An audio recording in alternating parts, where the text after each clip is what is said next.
السلام عليكم ورحمة الله تعالى وبركاته. اليوم إن شاء الله على قناة مريم الطوسي أبو ظبي غادي نشارك معكم واحد الأكلة ديال الغداء أو العشاء، كتجي خفيفة سهلة وبمكونات اللي هي موجودة في كل بيت، وكما كتشوف خضر صيفية. بقاو معايا في طريقة التحضير وتقديم المقادير.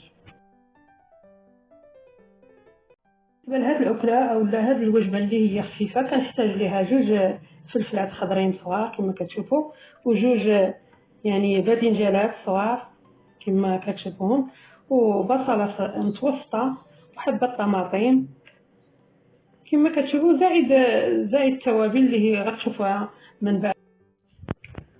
قبل ما نحطو في المقلة يعني تقلى غنرشوا واحد شوية الملحة والكمون كما كتشوفوا صافي، وغادي نحرك بها هكا صافي ونحطو في المقلة.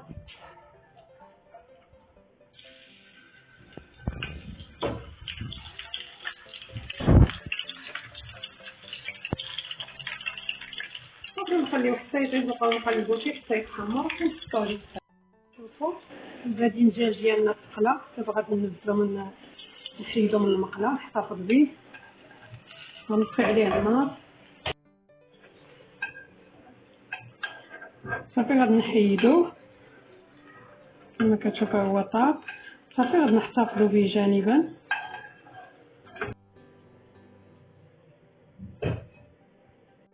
متوسطه كما كتشوفوا، غندير فيها شويه ديال الزيت كما كتشوفوا،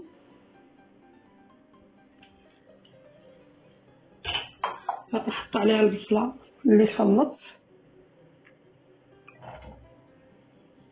نخليها حتى تدبل شويه.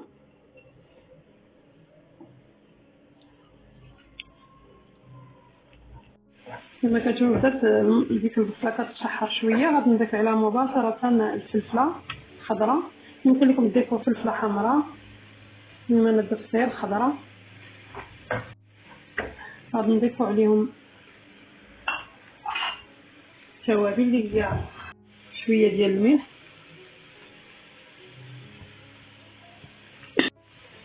شويه ديال الابزار، نص معلقه صغيره ديال الخرقوم، شويه ديال الخيار او الفلفل الاحمر، نص معلقه صغيره كما كتشوفوا، ومعلقه صغيره ديال الكمون. يعني هاد الاكله يعني كتمشي مع الكمون مزيان، يكون شي كمون تبارك الله بلدي وزوين، كتعطي ريحه زوينه فيه في هاد الاكله. ونحركو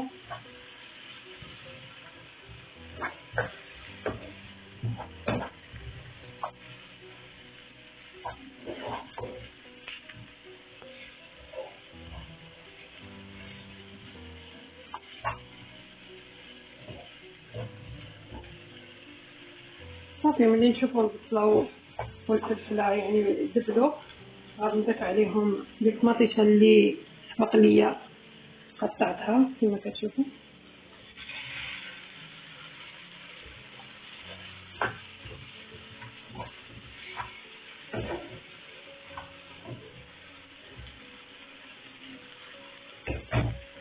ديال المعدنوس،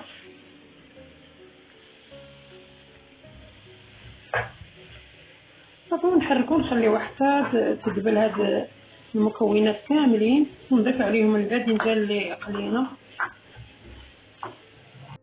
كما كتكون بعد ما طابت هاد المكونات يعني ودبلات، دابا غادي نضيف عليهم الباذنجان اللي قليت كما كتشوفوا.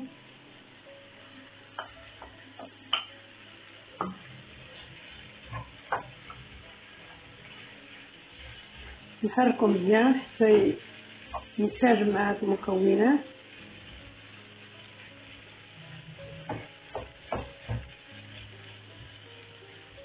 صافي وناخذ واحد 3 البيضات ونحركوهم مزيان، يعني نطربوهم ونخويهم على هاد المقلاة. كما كتشوفوا خديت واحد 3 البيضات وطربتهم، ودابا غادي نخويهم على هاد المكونات كاملين اللي في المقله.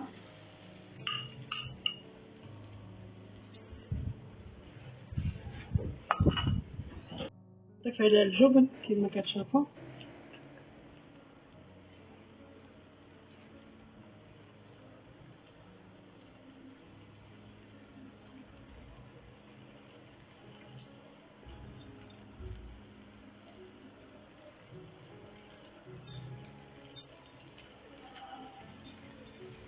صافي ونزينوها بواحد شويه ديال الورق ديال المعدنوس كما كتشوفوا.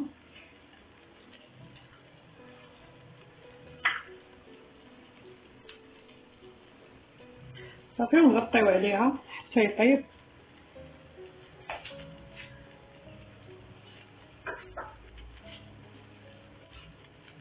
نغطيو عليها نقصو على بعد ما خليتها حتى طابت. هذا هو الشكل ديالها. صافي ما علينا الا نقدموها.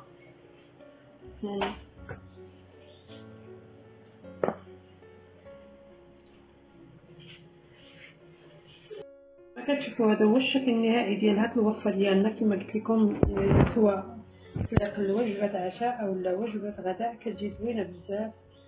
كما كتشوفوا غنقطعها معكم بواحد الطريف ديال الخبز ديالها. كتجي زوينه بزاف، كتجي رائعه بهذا الباذنجان ديالها. هذا اللي درنا فيه يعني قليناه كيجي زوين بزاف. نتمنى ان شاء الله تعجبكم هذه الوصفه، وإلا عجبتكم ما تنساوناش اللايك ديالكم والتعليقات ديالكم، راه بالنسبه لينا مهمين بزاف. وشكرا على المتابعه، والى اللقاء والى فيديو قادم ان شاء الله.